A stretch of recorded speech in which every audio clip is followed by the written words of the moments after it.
Assalamualaikum warahmatullahi wabarakatuh. Bertemu kembali dalam rubrik Obrolan bareng Besti. No judgment, just deal. Sahabat Muslimah Jakarta, saat ini sedang menjadi bahan pembicaraan umum ya di tengah-tengah masyarakat tentang anjloknya nilai TKA dari tingkat SD, SMP maupun SMA, dan apa penyebabnya dan bagaimana ini bisa terjadi gitu ya. Dan tentu kita berharap akan ada solusi yang bisa menyelesaikan permasalahan ini, karena kita paham betul nilai daripada anak-anak yang saat ini itu rendah itu adalah anak-anak yang kelak menjadi generasi penerus yang akan menggantikan pemimpin-pemimpin saat ini. Sahabat Muslimah Jakarta, saat ini saya ditemani oleh Ibu Yuni Martanti, SHI, MPD, dan beliau adalah salah seorang Kepala Satuan Pendidikan di Jakarta Utara, dan beliau adalah salah satu praktisi pendidikan juga. Sebelum kita lanjut ke obrolan selanjutnya, saya ingin menyapa beliau dulu. Assalamualaikum Ibu Yuni, bagaimana kabarnya hari ini? Waalaikumsalam warahmatullahi wabarakatuh. Alhamdulillah, luar biasa, tetap semangat. Allahu Akbar. Masya Allah, hari ini semangat Ibu Yuni ya. Alhamdulillah, insya Allah, always. Mengenai turunnya atau anjloknya nilai TK saat ini nih Bu Yuni ya. Saya penasaran nih Bu Yuni, apakah benar gitu ya hal ini terjadi di kalangan anak-anak sekolah sekarang gitu Bu Yuni? Ya, tepat sekali ya. Jadi pada tanggal 26 Mei 2026 pemerintah resmi merilis hasil tes kemampuan akademik dengan rata-rata nilai yang sudah disampaikan oleh Bu Sisi tadi, nilainya rendah. Kalau bahasa gaulnya jeblok ya. Jeblok. Secara nasional. Jadi Kementerian Pendidikan Dasar dan Menengah merilis hasil tes TKA 2026 menunjukkan nilai rata-rata ini skalanya 100. Bahasa Indonesia mencapai 60,14, sedangkan matematika sebesar 43,41. Ini level SD.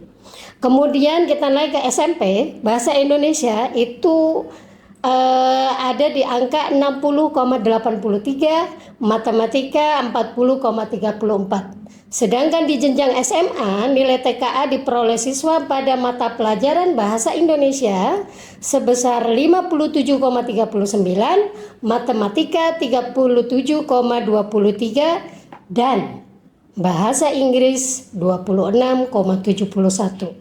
Dan kita menilik pada nilai SMK, itu nilai bahasa Indonesianya sebesar 53,62, kemudian matematika 34,74, bahasa Inggris sebesar 22,55. Dan sekali lagi ya, perbandingan skala 100. Maka dengan berat hati saya katakan ini adalah nilai yang rendah atau jeblok dibandingkan dengan nilai-nilai ujian sebelumnya. Ini jeblok itu berarti sangat-sangat rendah Bu Yuni ya. Nah, turun drastis ya. Saya mau tanya lagi nih Bu Yuni ya. Apakah anjloknya nilai tersebut ini merata di semua Indonesia atau hanya di pedesaan saja nih Bu Yuni? Nah, ini poin ya. Jadi ada pepatah yang bilang begini, bahwa ketika itu yang jeblok atau yang turun satu orang, berarti salah anaknya. Ketika yang turun satu sekolah, berarti itu salah gurunya. Tetapi ketika ini merata, berarti yang salah sistemnya. Ya. Jadi izin mengutip, saya bacakan hasil tampilan nilai matematika per provinsi secara sampling saja. Nomor 1 diraih oleh Daerah Istimewa Yogyakarta, itu nilai matematika 41,14. Kemudian nomor 2 diraih oleh DKI Jakarta, nilainya 38,79. Nomor 3 ada Jawa Tengah, 37,56. Nomor 4 Bali, 37,52. Nomor 5 Kepulauan Riau 37,12. Nomor 6 Sumatera Barat 36,92. Nomor 7 ada Jawa Timur 36,77, nomor 8 Bangka Belitung 36,49, dan nomor 9 Kalimantan Barat 36,31. Nah, dari hasil yang tadi ya, kita bisa menarik garis ya.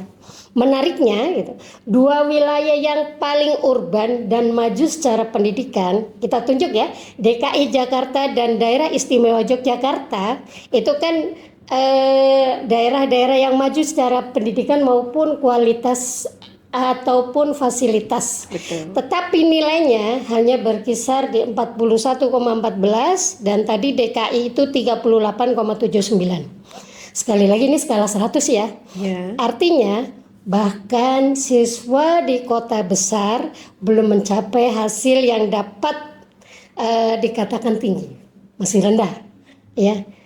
Dan jika masalah hanya di pedesaan, seharusnya kota-kota besar mampu dong menghasilkan nilai rata-rata mendekati 70 atau sampai 80. Tapi faktanya kan provinsi dengan fasilitas pendidikan terbaik masih berada di kisaran angka 40-an ke bawah, ya kan? Ini menunjukkan persoalan yang lebih luas, yaitu kelemahan kemampuan literasi, numerasi, dan penalaran secara nasional. Berarti ini skalanya nasional, merata. Ya, Bu Yuni, ya. Iya, betul. Nah, kalau kita melihat dari data-data tersebut tadi, Bu Yuni, itu kan rendah sekali ya. Yang Ibu Yuni bilang tadi jeblok gitu ya. Mirisnya. Tentunya sangat miris ya, Bu betul. Yuni ya. Nah, kira-kira nih penyebab daripada nilai TK itu menjadi anjlok menurut Bu Yuni itu apa? Ya, ini menjadi bahan renungan bersama ya. Tentunya kita tidak bisa menilai turunnya nilai TKA yang terjadi di berbagai daerah itu hanya kesalahan siswanya saja. Namun ada beberapa faktor atau poin yang turut memberikan andil yang cukup besar terhadap buruknya nilai TKA. Saya ambil beberapa poin. Yang pertama adalah ketidaksiapan bahan ajar dan soal. Jadi TKA ini kan dirancang untuk mengukur kemampuan berpikir tingkat tinggi, atau istilahnya kita kenal dengan Higher Order Thinking Skill atau HOTS ya. Nah, ini kan membutuhkan analisis dan penalaran yang kritis dalam teknik ini. Jadi siswa kita itu belum terbiasa menghadapi soal TKA yang tingkat kesulitannya lebih tinggi dan berbasis penalaran. Soalnya sangat kompleks dan membutuhkan penalaran yang kritis. Sementara itu, siswa sebelumnya itu ya terbiasa mengerjakan soal-soal itu bersifat rutin dan langsung menggunakan rumus-rumus yang kemudian dihadapkan pada TKA sangat berbeda dengan pola sebelumnya. Maka sudah pasti dong ya, endingnya adalah siswa mengalami kesulitan, akhirnya nilainya rendah. Bingung. Yang kemudian ya betul gitu ya. Kemudian yang kedua, ketidaksiapan guru dan metode pembelajaran yang masih konvensional. Ya, ini masih rahasia umum juga ya. Jadi pembelajaran matematika itu kan masih banyak orientasinya itu rumus dan hafalan, bukan penalaran dan pemecahan masalah. Akibatnya siswa terbiasa mencari jawaban cepat tanpa memahami proses berpikir yang mendasarinya. Jadi langsung rumus, langsung ketemu jawabannya. Betul. Tidak melalui proses penalaran. Padahal di TKA tuntutannya adalah kemampuan bernalar, menganalisis informasi, dan memecahkan masalah. Nah, contoh dalam pelajaran matematika, ya, siswa menghafal rumus persamaan kuadrat atau trigonometri untuk menghadapi ulangan. Namun, ketika soal disajikan dalam bentuk studi kasus atau cerita atau permasalahan sehari-hari yang butuh interpretasi data terlebih dahulu, maka tingkat keberhasilan menjawabnya itu menjadi menurun. Karena tadi siswa tidak terbiasa. Kemudian yang ketiga, kompetensi guru kurang maksimal akibat faktor kesejahteraan. Nah, ini juga masalah nasional bersama ya. Iya, betul. Bahwa memang ada level-level tingkatan guru ada yang ASN, P3K, yang miris honorer gitu ya. betul. Dan ini banyak daerah terutama sekolah swasta kecil masih terdapat guru yang menerima penghasilannya itu rendah. Bahkan di beberapa pemberitaan di wilayah daerah tertentu itu sudahlah kecil dirapel untuk beberapa bulan. Kebayang ya, jadi artinya dari mana dia untuk menghidupi ekonominya sehari-harinya gitu ya. Iya, iya. Tentu itu kan tidak mencukupi ya. Makanya akhirnya jalan pintasnya adalah guru tersebut mencari penghasilan atau tambahan di luar jam ngajar. Intinya adalah dia kurang fokus mengajar karena waktu yang tersedia untuk menyiapkan bahan ajar, melakukan evaluasi pembelajaran, dan mengembangkan kompetensi profesionalnya jadi terbatas karena waktunya tadi tersita dengan mencari nafkah di tempat lain. Kan banyak juga ya kita temui kasus bahwa guru-guru setelah dari sekolah dia akhirnya mengambil ngajar sampingan. les privat Oh, iya. atau sampingan atau misalnya berdagang gitu ya. Jadi karena dari gaji guru tersebut tidak mencukupi. Kemudian yang keempat, minimnya program pelatihan dan pengembangan sehingga guru tidak mampu beradaptasi dengan teknologi dan metode pengajaran modern. Jadi perubahan kurikulum, kemudian ada perkembangan teknologi pendidikan, kemudian tuntutan pembelajaran abad 21 itu memerlukan peningkatan kompetensi yang berkelanjutan, tapi faktanya guru banyak yang mengalami kesulitan, itu ya. Ganti sistem, ganti cara. Itu kan kita baru misalnya menggunakan kemarin ya yang terbaru gitu. Kita baru saja memahami bagaimana sistem kurikulum merdeka sudah diganti lagi gitu.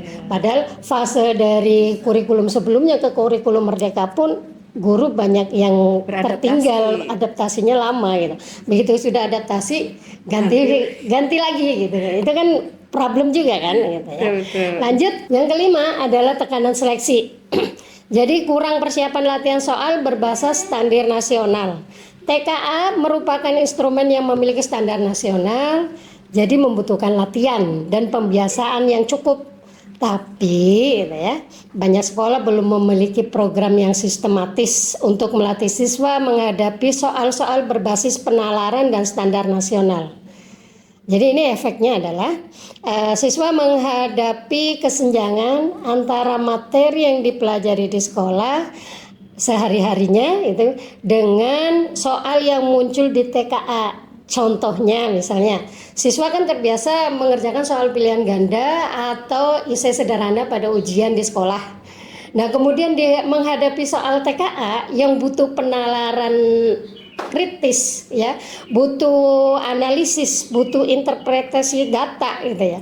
Berarti ini anak-anak akan merasa asing dan membutuhkan waktu yang lama untuk berpikir ini arahnya kemana karena terbiasa dengan yang pola-pola sederhana, kemudian menghadapi yang pola yang tinggi gitu ya. Artinya ini akan memakan waktu, padahal ketika ujian timing waktu itu kan terbatas. Ya.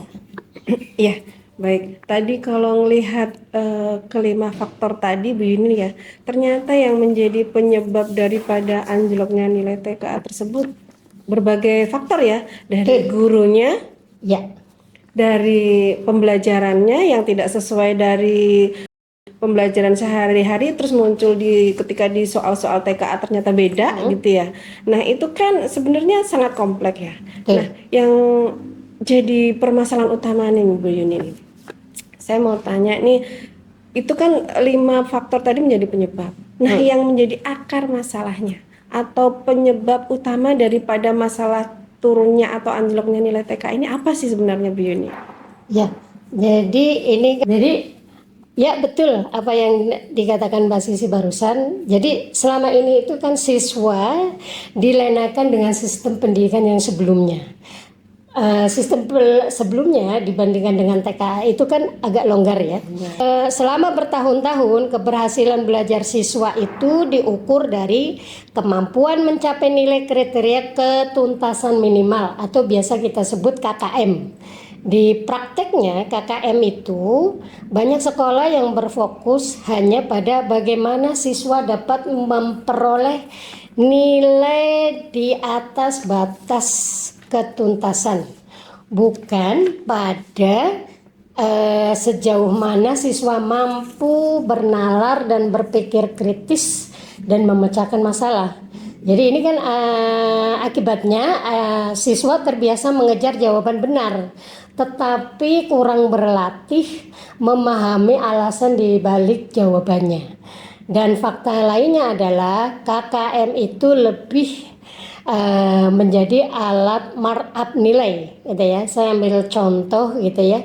Ketika ada siswa yang nilainya tidak mencapai standar KKM, kemudian guru sudah memberikan remedian beberapa kali dan ternyata, gitu, ini ada contoh kasus, gitu, dan ternyata nilainya pun nggak naik, artinya nggak mendongkrak nilai yang sebelumnya, gitu ya, tetap rendah. Maka jalan pintasnya adalah guru akan memarkup nilai. Jalan pintasnya adalah guru akan memarkup nilai siswa tersebut dengan tujuan nanti nilainya memenuhi syarat KKM. Jadi ini beberapa kompleks ya. Jadi apalagi nanti ditambah lagi nih dengan nilai rapor yang menjadi syarat kelulusan diterimanya jalur prestasi. Jadi guru memberikan nilai itu kadang-kadang tidak melihat kemampuan siswa, ya, belas kasihan gitu ya. Belum lagi nanti sistem zonasi, kan sistem zonasi itu tidak melihat nilai ya. Tergantung anak itu tempat tinggalnya, zonasinya dari sekolahnya dekat atau tidak. Iya. Seperti itu. Ya, oke. Nah, kalau melihat seperti itu tadi, Bu Yuni ya, itu artinya kan anak-anak atau siswa itu tidak akan lagi berpikir kritis, tidak akan lagi mempunyai daya juang yang tinggi, ya kan? Karena apa? Dengan tidak belajar pun mereka akan merasa apa ya? Nilai pun nggak akan berkurang atau mereka akan merasa pasti juga dapat nilai tinggi gitu ya, atau sesuai dengan KKM. Ini efek utama bagi siswa itu apa, Bu Yuni? Ya, efeknya adalah siswa itu nanti akan terlena, Mbak, dengan sistem yang tadi dan tidak terbiasa berpikir secara kritis dan mendalam dalam menjawab soal yang diajukan karena tidak ada tuntutan untuk berpikir, ya. Kan satu sisi kalau nilainya rendah bisa di markup. Satu sisi yang lain gitu ya, guru ada yang memarkup nilai rapot karena ada jalur yang memang bisa diraih dengan nilai raport, apalagi ditambah dengan pendaftaran yang melalui sistem zonasi. Itu kan tidak memacu pada nilai. Betul ya. Ya, jadi menjadikan siswa itu bahasa gampangnya menggampangkan. Daya saingnya itu kurang. Daya saingnya. Kalau dulu kan kita itu kan untuk mencapai sekolah favorit mungkin kita harus belajar rajin untuk mendapatkan nilai tinggi. Seperti itu ya, Bu Yuni. Iya. Sebenarnya itu sungguh sangat disayangkan ya, Bu Yuni ya. Terus begitu ada TKA ini bagaimana, Bu Yuni? Ya, efek utama peralihan dari KKM ke TKA adalah munculnya culture shock akademik bagi siswa. Mereka yang sebelumnya terbiasa belajar untuk mencapai nilai ketuntasan, kini dituntut menunjukkan kemampuan berpikir kritis, ya. Dan TKA itu kan level kesulitannya tinggi, ya kan? Melihat fenomena ini kita bisa menilai bahwa hasil dari pendidikan sekuler adalah anak-anak belajar hanya untuk capaian nilai, bukan karena kewajiban dari Allah sebagai seorang muslim. Kemudian dari sisi guru juga dia hanya mengajar berdasarkan transfer ilmu, ya, bukan transfer pemikiran atau pemahaman. Padahal ini kan sayang banget ya, profesi guru itu kan ladang bagaimana kita akan menciptakan anak-anak ideologis. anak-anak penerus masa depan, anak-anak yang mengisi peradaban di masa depan. Gambaran anak-anak sekarang itu adalah gambaran masa depan, wajah-wajah dunia selanjutnya. Ya, begitu ya, Bu ini ya.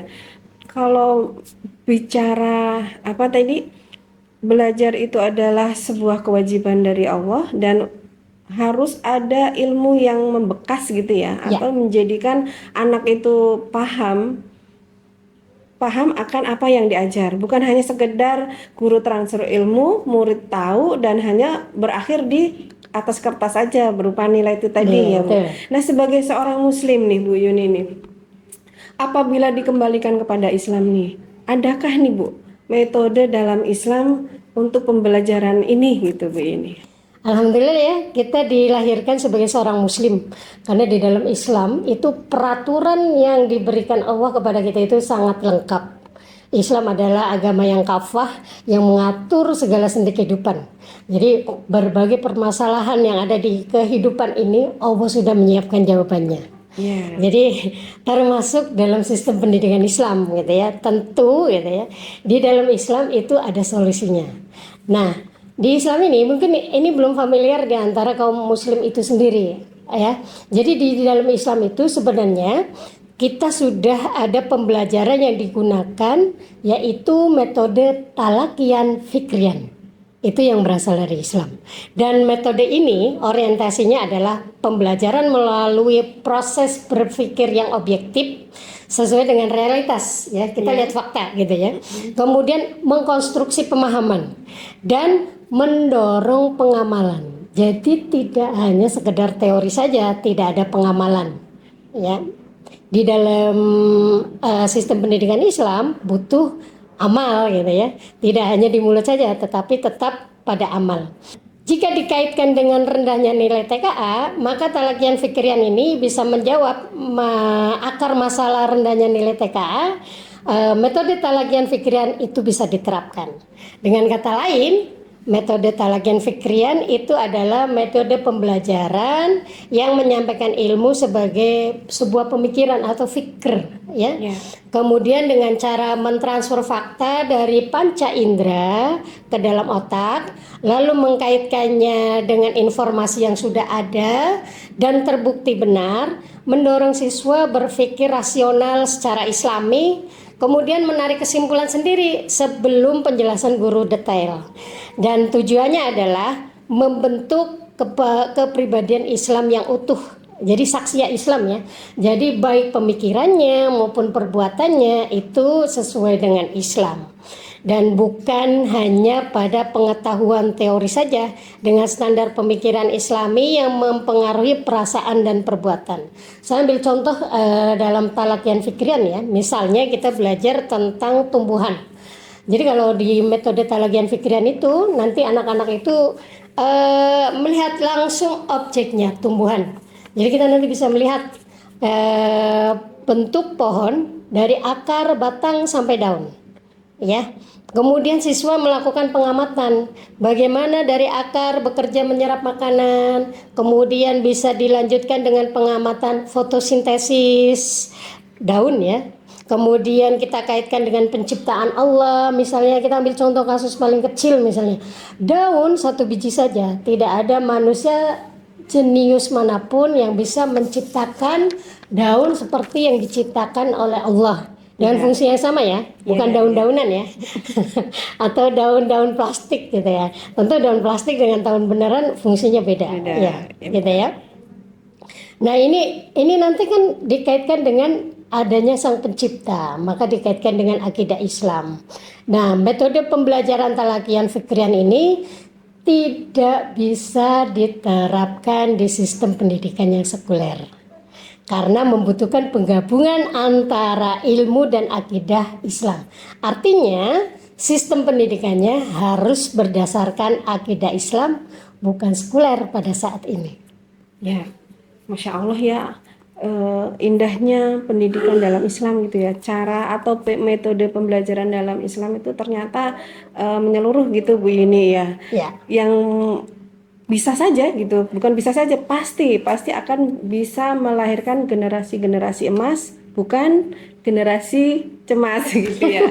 Kalau kita berbicara tentang generasi gitu ya, kalau ngomongin sistem yang ada saat ini, sistem sekuler ini gitu ya, dengan pendidikan yang ada tentu sangat jauh ya dengan pendidikan Islam gitu ya. Alangkah indahnya jika pendidikan Islam itu atau metode pendidikan yang Bu Yuni sampaikan tadi, pembelajaran dengan metode apa pun tadi, Talaqiyan fikrian. Nah itu ya, itu seandainya diterapkan tentu anak-anak didik kita nih ya tentu akan lebih memahami segala persoalan, segala pembelajaran itu dengan kafah gitu ya, dengan secara keseluruhan gitu ya. Seandainya itu bisa diterapkan gitu. Amin, amin ya Rob. Ya, mudah sahabat Muslimah Jakarta, alhamdulillah tadi perbincangan tentang penyebab dan faktor-faktor penyebab utama dari anjloknya nilai TKA yang ada saat ini gitu ya. Mudah-mudahan sahabat Muslimah Jakarta semuanya bisa tercerahkan dan bisa memahami apa-apa yang kita sampaikan. Dan sebelum kita tutup nih Bu Yuni ya, sebelum kita akhiri obrolan ini, saya ingin meminta nih closing statementnya dari Bu Yuni. Silahkan Bu. Baik sahabat muslimah, closing statementnya adalah Indonesia merupakan negeri muslim terbesar di mana mayoritas penduduknya adalah muslim. Sudah selayaknya sistem pendidikannya menerapkan sistem pendidikan Islam yang sudah terbukti dapat menghasilkan output yang berkualitas sebagaimana dahulu saat Islam diterapkan. Pendidikan di negara muslim menjadi pendidikan terbaik di dunia dengan output berkualitas baik dari ilmu dunia maupun ilmu agama, baik untuk dunia maupun di akhirat.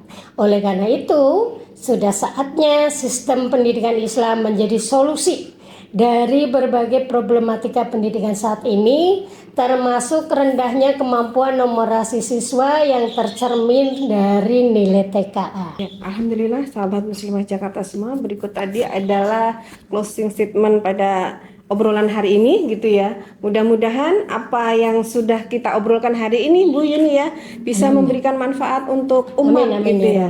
Dan karena kita berharap umat atau generasi kita selanjutnya itu adalah generasi emas bukan generasi cemas. Dan kita berharap juga generasi selanjutnya kita ini adalah generasi yang mampu membawa kebangkitan bagi peradaban Islam tentunya ya. Dan alhamdulillah sobat Muslimah Jakarta semua, kita akhiri obrolan hari ini.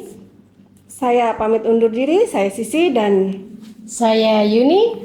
Assalamualaikum warahmatullahi wabarakatuh.